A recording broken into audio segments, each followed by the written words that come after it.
എഴുതിയ ആ ചരിത്രത്തിൽ കാണാം. ബഹുമാനപ്പെട്ട നമ്മുടെ ഇസ്മായിൽ ഉസ്താദ് എഴുതിയ മൗലിദിൽ കാണാം. ആ പരിപ്പാട് എന്ന് പറയുന്ന സ്ഥലത്ത് 2 മഖബറകൾ മഹാനവർ അടയാളിട്ട് കാണിച്ചു കൊടുത്ത്, അങ്ങനെ എന്നിട്ടും അവിടുത്തെ പ്രവർത്തകർക്ക് വിശ്വാസം പോരായിട്ട് അത് കുഴിച്ചു മാന്തിയിട്ട് മൂടുകല്ല് വെളിവായത് മൗലിദിൽ നിങ്ങൾക്ക് വായിച്ചാൽ കാണാൻ കഴിയും. അടിയിൽ അങ്ങോട്ട് കുഴിച്ചു നോക്കുമ്പോൾ ഓറ് വരട്ട ആ കരക്റ്റിൽ ആടെ മഖബറ കണ്ട് ഓറ് പറഞ്ഞത് 90ഓളം മഹാന്മാർ ഔലിയാക്കളും ശുഹദാക്കളും കിടക്കുന്നു. ഇതിലൊരു മഹാൻ ഖുത്ബുസ്സമാനാണ്. വലിയ 2 മഹാന്മാരാണ് ഈ കിടക്കുന്നത് എന്ന് മഹാനായ CM വലിയുള്ള പറഞ്ഞു കൊടുത്ത്, അങ്ങനെ ആടുത്ത ആൾക്കാർ ജീവിതത്തിൽ ആടൊരു കവറുള്ള ഓർക്ക് ഓർമ്മയില്ല. ഓലാടെ ചോറ് വെക്കുന്ന സ്ഥല, വയൽ നടത്തുന്ന സ്ഥല, ഇവിടെ കവറോ ആര് പറഞ്ഞു എന്നാണ് ചെറുപ്പക്കാർ ചോദിക്കുന്നത്. ഒരു മീസാൻ കല്ല് ഏതോ കാലത്ത് ഉണ്ടായിരുന്നു ആരോ പറഞ്ഞിട്ടിട്ടുണ്ടോ? ഞാൻ പോയി സിയാർത്ത് ചെയ്ത ആ സ്ഥലം പരിപ്പാട്. അങ്ങനെ ചെറുപ്പക്കാർ കുഴിച്ച് മാന്തി ഓറ് വരട്ട ആ കരക്ക് മൂടുകല്ലുകൾ അടിക്കല്ലുകൾ കൊണ്ട് വെളിവായി. ആ വരട്ടേന്റെ കുറച്ചങ്ങോട്ട് മാന്തി നോക്കി കല്ലില്ല, ഇപ്പുറം വരണ്ട അങ്ങോട്ട് മാന്തി നോക്കി കല്ലില്ല. ഇത് ശരിയായൊരു മഖാമാണ്, മക്ബറയാണ് എന്ന് ബോധ്യമായി ഇന്ന് ഏറ്റവും കൂടുതൽ സിയാറത്ത് നടക്കുന്ന ഈ 2 ഖബറിനടുത്ത് 2 മക്ബറയിലാണ് സിയാറത്ത് കൂടുതൽ നടക്കുന്ന, നേർച്ചധികം വരുന്നു. അപ്പോൾ എവിടെയാണ് മഹാന്മാരുള്ളത്?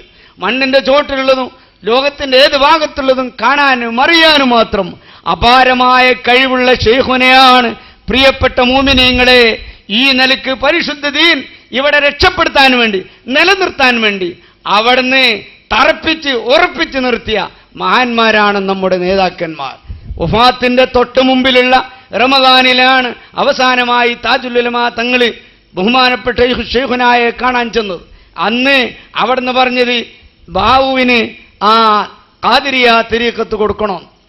അപ്പൊ തങ്ങൾ ചോദിച്ചു, ഇത് ബാബുവിന് മാത്രമാണോ? അല്ല, എല്ലാവർക്കും. ഖാദിരിയ മാത്രമല്ല, എല്ലാ തരീഖത്തും കൊടുക്കാൻ ഞാൻ ഇവിടെ അധികാരപ്പെടുത്തി. എന്നിട്ട് ഒരു പുതിയ ഷാളെടുത്ത് മഹാനായ തങ്ങളെ തോളിലിട്ട് കൊടുത്ത് അന്വേഷിച്ചു നോക്ക്. മഹാനായ താജുൽ ഉലമാ തങ്ങളെയും മഹാനായ ശൈഖുനായ AP ഉസ്താദിനെയും അധികാരപ്പെടുത്തിയിട്ട് പോയതാ. ആ അധികാരപ്പെടുത്തിയതിന്റെ അടിസ്ഥാനത്തിലാണ് എത്രയോ പ്രഗത്ഭരായ മന്ത്രിമാരും MLA മാരും നേതാക്കന്മാരുമുള്ള ആളുകൾ നമ്മളെ എന്തൊക്കെ ഒന്ന് ആക്കാൻ നോക്കി. ഓലാട്ട് തോറ്റുപോയതാ. നേതാക്കന്മാരായിട്ട് ജയിച്ച വെറുതെ അല്ല, ഇത് ഹക്കായ ദീനാണ്. ഇത് മഹാന്മാരായ അമ്പിയാക്കൾ, ഔലിയാക്കൾ, സ്വാലിഹീങ്ങൾ ഇവിടെ നിലനിർത്തിയ വിശ്വാസവും ആചാരവുമാണ്. ഇത് പോർക്കളത്തിൽ, ബദറിൽ, ഉഹദിൽ, ഖന്തക്കിൽ യുദ്ധം ചെയ്ത് അതിൽ ദീനുണ്ടാക്കിയ സഹാബത്തിന്റെ നേട്ടമാണ് ഈ പ്രവർത്തിക്കുന്ന സഹോദരന്മാരെ നമുക്ക് നേടാനുള്ളത്. അത്രയും വലിയ മഹത്വമുള്ള ഭാഗ്യമുള്ള സദസ്സിലാണ്, നമ്മളെ സംഘടനയിലാണ്, നേതാക്കന്മാരെ പിന്നിലാണ് നമ്മൾ നിലകൊള്ളുന്നത് എന്ന യാഥാർത്ഥ്യം നിങ്ങൾ മനസ്സിലാക്കണമെന്ന് മാത്രം ഈ സന്ദർഭത്തിനോടത്തി. അതുകൊണ്ട് അല്ലാഹു സുബ്ഹാനഹു വ തആല മരണം വരെ ഈ ഒരു വിശ്വാസവും ആചാരവും നിലനിർത്താൻ അല്ലാഹു തആല മഹാനായ ശൈഖുനായുടെ ബർക്കത്ത് കൊണ്ട് നമുക്ക് തൗഫീഖ് നൽകട്ടെ. അതോടുകൂടി ഒന്നും കൂടി നിങ്ങൾ മനസ്സിലാക്കണം, മഹാനവറുകൾ ഇത്രയും ദീർഘദൃഷ്ടിയുള്ള മഹാനായത് ഏതോ ഒരു മക്കാം പോയിട്ട് മമ്പുറത്ത് പോയിട്ട് ഒരു ചോന്ന സാലി വാങ്ങി തലയെ കെട്ടിയിട്ടല്ല, വേറെ ഏതൊരു നാവൂർ പോയിട്ട് ഒരു പച്ച വാങ്ങിയിട്ട് കഴുത്തിൽ ചുറ്റിയിട്ടുമല്ല ഈ സ്ഥാനം ഉണ്ടാക്കിയത്. അതും നിങ്ങളൊന്ന് മനസ്സിലാക്കണം. അല്ലെങ്കിൽ ഏതെങ്കിലും 4 ഫക്കീറിനോട് 25 മോതിരം വാങ്ങി 2 കൈമലും കൂടി ഇട്ടിങ്ങാണ്ടല്ല ഇതുണ്ടാക്കി. ഇന്നൗലിയാഹു ഇല്ലൽ മുത്തഖൂന. ശരിയായ ആത്മീയത ഒരു ഹൃദയത്തിലേക്ക് ആവാഹിച്ചെടുക്കാൻ ആർക്കാണോ കഴിയുന്നത് അവനാണ് യഥാർത്ഥ വലി. അതേ അവസരത്തിൽ പട്ടിന് പൗറില്ല എന്ന് മനസ്സിലാക്കണ്ട. ഔലിയാക്കന്മാരെ പട്ടിന് ബർക്കത്തില്ല എന്നല്ല ഈ പറഞ്ഞത്. ചില ആളുകൾ മനസ്സിലാക്കുന്നത് പട്ട് തലയിൽ ചുറ്റിയാൽ ഔലിയായി എന്നാ. അതൊന്നും ഉണ്ടാവില്ല. ഔലിയന്റെ പട്ട് പോയി വാങ്ങിയാൽ ആ പട്ടിനൊരു ബർക്കത്തുണ്ട്. ആ ബർക്കത്ത് നിൽക്കുവാണെങ്കിൽ തലയെ കെട്ടിക്കോ, അല്ലെ കഴുത്ത് ചുറ്റിക്കോ, അല്ലെ പുര കൊണ്ടുവച്ചോ. അതിന് ബർക്കത്തില്ല എന്നല്ല ഈ പറഞ്ഞത്. ചില ആളുകൾ ഈ നിലക്ക് ഏതെങ്കിലും മഹാന്മാരുടെ ആ ഹദറത്ത് ചെന്ന് എനിക്കൊരു പട്ട് വേണമെന്ന് പറയും. ബർക്കത്തിന് പറഞ്ഞാൽ ചോദിക്കില്ല. എന്നോട് പലരും വന്ന് വാങ്ങലുണ്ടായിരുന്നു. ഷെയ്ഖിൻ്റെ അള്ളിയിൽ നിന്ന് വാങ്ങുന്നു, ഇപ്പം പദവിയിൽ വന്ന് വാങ്ങലുണ്ട്. ഞാൻ ഇപ്പം അങ്ങനെ കൊടുക്കല്ല, മുമ്പൊക്കെ കൊടുത്തിന്. എന്നിട്ട് ഇന്ന ഇരുത്തിയതാണ് ഷെയ്ഖ് എന്ന പള്ളിയിൽ നിന്ന് ഇരുത്തിയതാണ് എന്നൊക്കെ പിന്നെ ഒരു പറയാൽ അങ്ങനെ പല അഭിനവും തട്ടിപ്പും നടക്കുന്നു ദുനിയാവിൽ. എന്നാൽ CM വലിയുള്ളതിൻ്റെ തട്ടിപ്പും വെട്ടിപ്പും അല്ല. ശരിയായ ആത്മീയത ഉണ്ടാക്കാൻ വേണ്ടി ആദ്യമായൊരു മനുഷ്യൻ ശ്രദ്ധിക്കേണ്ടത് നല്ല ശുദ്ധമായൊരു ഹൃദയമാണ്. കിബറില്ലാത്ത, ഹസദില്ലാത്ത, റിയാവില്ലാത്ത, ഒളവില്ലാത്ത, റുജുവില്ലാത്ത, ഹിഖ്ദില്ലാത്ത, ഇങ്ങനെ ഒരു ദുർഗുണവുമില്ലാത്ത ശുദ്ധമായ ഹൃദയമായിരുന്നു മഹാനായ ശൈഖുനയുടെ ഹൃദയം. മഹാനായ MK ഉസ്താദ്, ബഹുമാനപ്പെട്ട കുണ്ടൂർ ഉസ്താദ്, ഇങ്ങനെ ഇവിടെ കഴിഞ്ഞു കടന്ന മഹാന്മാരൊക്കെ ഹൃദയം എന്തൊരു ശ്ലാഘനീയമായ ഹൃദയമായിരുന്നു. എന്നാൽ നിഷ്കളങ്കമായ ഹൃദയം, അങ്ങനെ ആ നിഷ്കളങ്കമായ ഹൃദയമാവരോടുകൂടി മഹാനവറുകൾ യാതൊരു കലർപ്പുമില്ലാതെ വെള്ള കൊടുങ്ങാത്ത, കേടുകൊടുങ്ങാത്ത കാതൽ മാത്രം ഉണ്ടാക്കാൻ തുടങ്ങി. അതായത് ഒറിജിനാലിറ്റി അമലാണ് ചെയ്യാൻ തുടങ്ങി. ഒരു അമലാകണമെങ്കിൽ അതിന് എന്തെല്ലാം നിബന്ധനകളുണ്ടോ അത് പഠിച്ച് മനസ്സിലാക്കിയിട്ട് അങ്ങനെ തന്നെ അങ്ങോട്ട് അങ്ങനെ ചെയ്തിട്ടാണ് മഹാനവറുകൾ ആത്മീയത നേടിയത്. അങ്ങനെ ഉന്നത പദവി എത്തിച്ച മഹാനാണ് ശൈഖുന.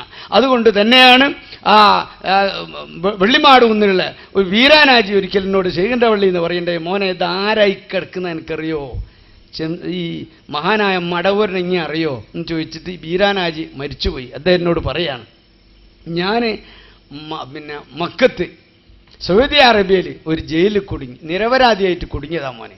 ഒരു തെറ്റും എൻ്റെ ജീവിതത്തിൽ ഞാൻ ചെയ്തിട്ടില്ല, അങ്ങനെ ഉദ്ദേശിച്ചിട്ടുമില്ല. അങ്ങനെ ഞാൻ നിരപരാധിയായി ജയിലിൽ കുടുങ്ങിയപ്പോൾ ഞാൻ കുറച്ചെല്ലാണെന്ന് വിഷമിച്ച് 1-2 ദിവസം ഇങ്ങനെ വിഷമിച്ച് ഞാൻ 2-ാം ദിവസവും ഞാനിങ്ങനെ ചിന്തിച്ച്, ഞാൻ എന്തിനാ ഈ ഷെയ്ഖിൻ്റെ അടുത്തിങ്ങനെ പോയാൽ, എൻ്റെ ഒരു ഷെയ്ഖാണല്ലത്, എപ്പോഴും മൂപ്പരായിട്ട് CM വലിയുള്ളതായിട്ട് ബന്ധപ്പെടുന്ന ആളാണ്. അയാൾ ചിന്തിച്ചു പോലെ എനിക്ക് ഈ മൂപ്പരൊന്ന് വിളിച്ച് പറയാലോ, എന്തെങ്കിലും ഒരു തുറപടി, ഇതൊക്കെ കാണിയല്ലോ മൂപ്പര്. അങ്ങനെ ഒരൊറ്റ വിളി ഷെയ്ഖൻ. അയാൾ ഷെയ്ഖിൻ്റെ വള്ളിൻ്റെ പടിഞ്ഞാറ് തെരുവ് നിന്നോട് പറയരാ, മോനെ ഞാൻ ഈ വിളിയായിട്ട് വിളിച്ചതിൻ്റെ ശേഷം നേരെ ജയിലിലേക്ക് കയറി ഇങ്ങോട്ട് വന്ന്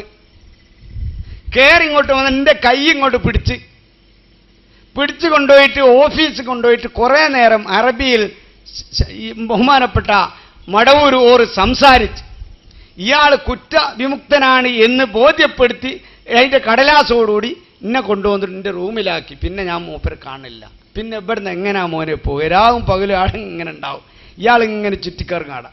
അപ്പോൾ ഒരിക്കൽ എന്നോട് അയാൾ പറഞ്ഞു തന്നത്, ഇങ്ങനെ അപാരമായ കഴിവ് സഹോദരന്മാരെ അള്ളാഹുവിൻ്റെ മഹാന്മാർ നേടിയെടുത്തത് നിരന്തരമായി കർമ്മങ്ങൾ ചെയ്തിട്ട് യാതൊരു കലർപ്പുമില്ലാതെ ഹൃദയത്തിൻ്റെ ഉടമയായിട്ട് കർമ്മം ചെയ്തിട്ട് അങ്ങനെ സുന്നത്തായ കർമ്മങ്ങൾ വർദ്ധിപ്പിച്ച് അള്ളാഹുവിൻ്റെ ദിക്റിൽ ലയിച്ചിട്ട് ഇരുമ്പ് തീയിൽ ലയിച്ചതുപോലെ പടച്ച റബ്ബിന്റെ ചിന്തയിൽ ലയിച്ച് അള്ളാഹു അള്ളാഹു അള്ളാഹു അള്ളാ 24 മണിക്കൂറും പടച്ച റബ്ബിൽ ലയിച്ച് അങ്ങനെ തീയിൻ്റെ എല്ലാ ഔസാഫുകളും ഇരുമ്പിലേക്ക് പ്രത്യക്ഷപ്പെടുന്നത് പോലെ, തീയിൻ്റെ എല്ലാ കഴിവും ഇരുമ്പിൽ കാണുന്നത് പോലെ സഹോദരന്മാരെ അള്ളാഹുവിൻ്റെ മഹാന്മാർ പടച്ച റബ്ബുമായി നിർബന്ധമായി സുന്നത്ത്